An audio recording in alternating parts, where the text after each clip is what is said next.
With so many new toys and electronics headed into homes this month, there are growing questions about the safety regulators who've been cut back by the Trump administration. Over the last year, the Consumer Product Safety Commission has lost key leadership and staff as well. National consumer correspondent Usher Qureshi spoke exclusively to two former commissioners who say consumers are paying the price for those cuts at the agency. I hit my knees and I prayed. But we didn't get her back. Trista Hamsmith remembers the day in December 2020 when her 18-month-old daughter Reese died. And I got to hold her again, but she was gone. 2 months earlier, the toddler swallowed a button battery she accessed from a TV remote. They're tiny, coin-sized, and deadly when ingested. It burned through her esophagus. After months of surgeries, doctors couldn't save her. She was a baby. Give the doggy a kiss. She was a baby. Aw, you're so sweet. And her life was taken too soon. Hamsmith turned her grief into action, launching a nonprofit and helping pass Reese's Law in 2022, making button batteries harder for kids to access in household items. But the law did not cover toys.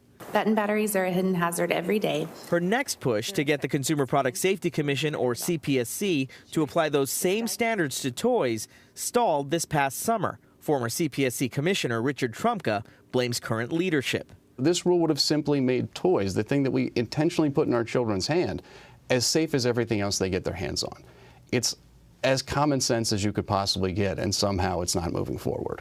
How does that make sense to you? No, it doesn't make sense. We had a solution to that that's just completely fallen aside because industry said we don't want it, and the current leadership of the agency capitulated to that.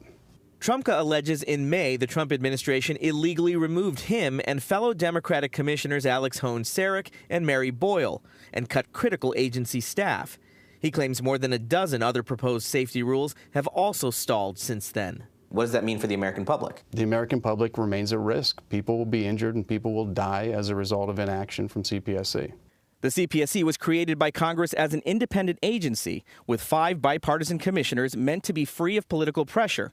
The ousted commissioners allege their removal was a violation of this law and are fighting in court to be reinstated. Former CPSC Chair Alex Hohn-Sarek. The agency was set up to be independent. Why is that so important? CPSC is a health and safety organization. You want organizations like that to be focused on the facts and focused on the science because we're trying to keep people from dying. So you don't want politics to come into those decisions. In a statement, the CPSC maintains the president's firings of the 3 commissioners was done lawfully and has had no impact on the CPSC's mission to protect American families from unsafe products. But in September, the agency was down to 1 commissioner after Republican Doug Ziak resigned. With just 1 commissioner, can any rulings, protections even be passed? No, we have quorum requirements that to pass a rule you need 2 commissioners. They have 1. It shows they have no intent to pass new rules to protect the public against problems that are coming up.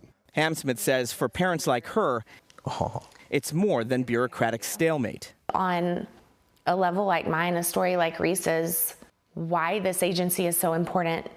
It's important for child safety. It's important for the safety of the American people. The CPSC denies they are hindered and says rulemaking and enforcement is ongoing.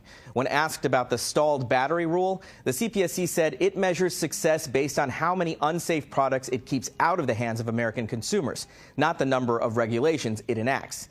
Meanwhile, the Toy Association tells CBS News that while it's not resistant to stricter rules around button batteries, current science, it argues, hasn't shown flaws in the standards or that new proposals would make it any safer.